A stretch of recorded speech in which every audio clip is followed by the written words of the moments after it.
I can tell you that after reviewing the Trump peace plan for Israel and Palestine, you can really see that it's a unique approach that nobody has really ever taken before, because nobody's had the political confidence to do so, and Donald does. He's got 75 million supporters who are absolutely loyal to him and will be giving him a landslide victory in 2020, as well as helping us dominate all three groups, Senate, House, and White House. He knows this, and Trump has that power. He can go in and he can do things that nobody else does. Now, this one is very interesting because at the bottom line is this. There are two pieces here, really two pieces, two things that the Palestinians get. All right? Look, first of all, let's tell you what both sides would want in a perfect world. But in a perfect world, the Israelis would like every last Palestinian to get on a boat and leave. And in a perfect world, Israel wouldn't exist for the Palestinians. So that's never going to happen. None of those are going to happen. So therefore, what's the next best situation for returning the lives of people in that region to normalcy and removing it from this constant state of warfare? And I think the president has come up with a new approach, a very completely new angle that really nobody has bothered to really make the linchpin of a peace plan. And what is that? Money, investment, jobs, the welfare of the people in that region, including a huge number of virtually or actually unemployed Palestinians who have no real future to look forward to.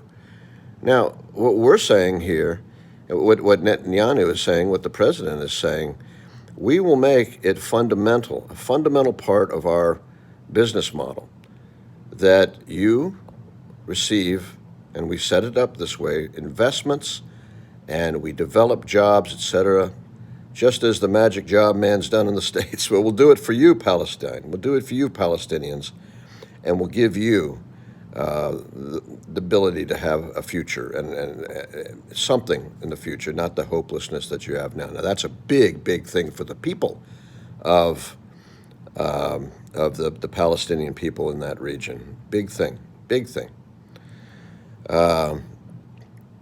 So that's where that's at, and that's one thing we're giving them. That's America's contribution to all this, as well as facilitating it. But Netanyahu is going to do a couple things too. One of the things he's going to do, yes, they're going to solidify the patchwork and allow it to continue to be basically be pro forma Israeli territory. That's true, but they're not. All settlements must stop right there. They're going to be no more. Only within their own region can they do anything going forward, and the lines are going to be drawn and frozen in place for the new Palestinian state. They can then be in a position to have the economic acumen to take care of themselves, the economic potential to take care of themselves. The people will have a future. Investment will flow in. They'll be involved in international trade, not just with the world, but also with Israel too. And it'll be mutually beneficial to both Israel and the Palestinians to cooperate on trade now, because they'll both benefit from that. So there's the key. There's the Trump genius point that comes in that nobody else could put on the table. They'd be laughed off. They wouldn't have the power or strength that a Trump has. But he's putting it on the table for the good, once again, using his incredible determination to cut through the crap and get right to the core. A future of hope, that's something that the Palestinian people definitely are going to want. Now, the roadblock are the leftist extremist mullahs and others who are supported by Iran and other terrorist organizations who don't want to do anything anywhere except keep the fighting going. So the people of these regions are going to have to rise up and start putting pressure on these extremist mullahs and extremist anti-Israeli folks. You just have to stop it. You're going to have to knock them out. You're going to have to avoid them. You're going to have to just disobey them. I know it's not hard. It sounds very easy to do, but you're going to have to think for yourself is what's going to happen.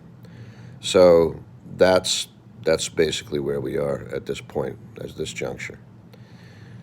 Okay, so is it a good thing? Yes, it is a very good thing. It's probably the best deal the Palestinians are ever going to have, and they had sure as hell better jump while this president's in office, because heaven forbid if a milquetoast gets in there of some sort, or God, if our country is dissolved under a Democrat, then there'll be no offer like this. Nobody's gonna support this at all. Nobody's gonna do it.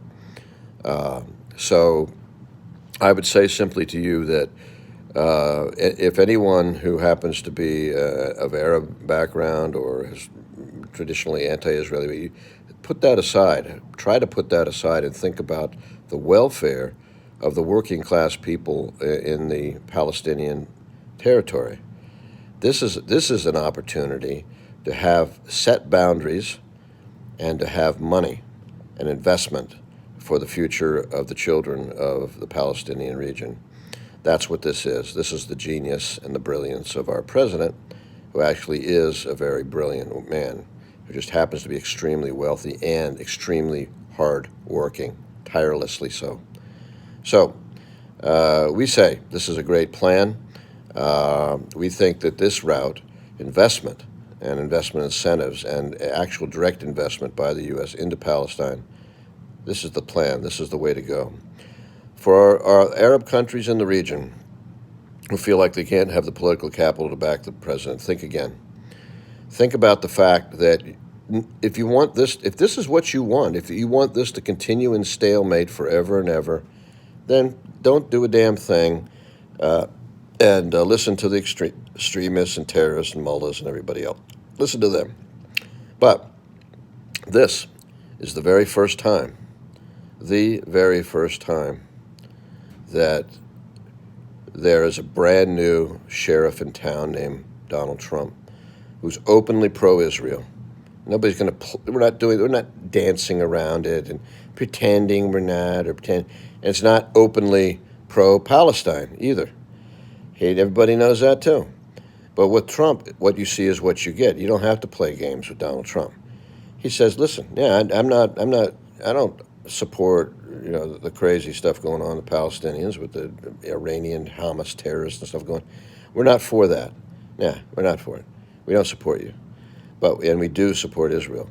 But we do also, at the very same time, want a solution that can return life to normal for everyone in that region. That's the Trump plan. That's where Trump stands. And Netanyahu is on board. The brilliance of our president is on display for all to see. Even if this goes nowhere, and I sure hope it does go somewhere, he'll be seen as an historically brilliant and determined, courageous man, a visionary. The simple fact that he planted this seed, of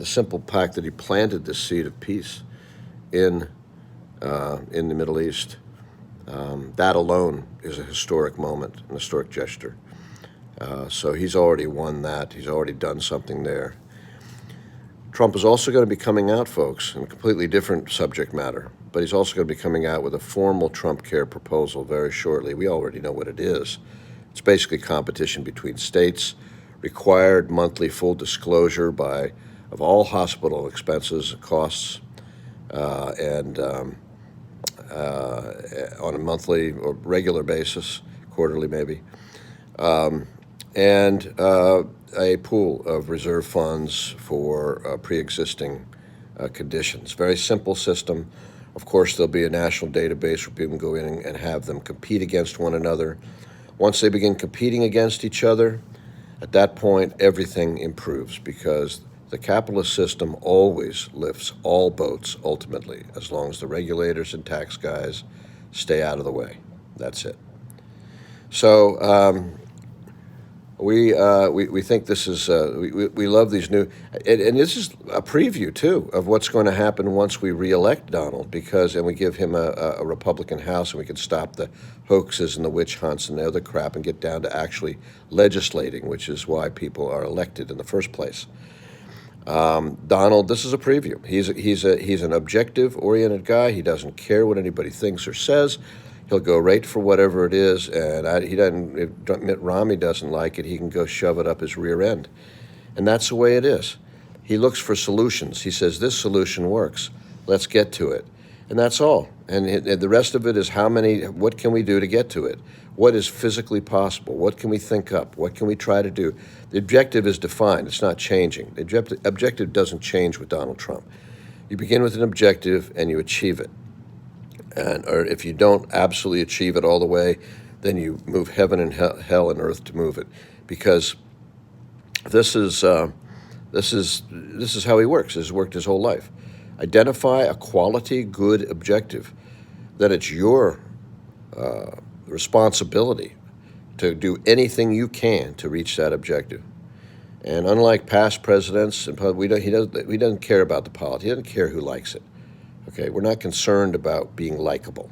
We're concerned about getting things done. And that, my friends, is the core of the non-politician, visionary Donald J. Trump. Vote Trump. Vote New America First GOP. Vote against the Democrat plantation. Vote against Democrat virtual racism. Vote against Democrat anti-Semitism. And vote for America. Thank you.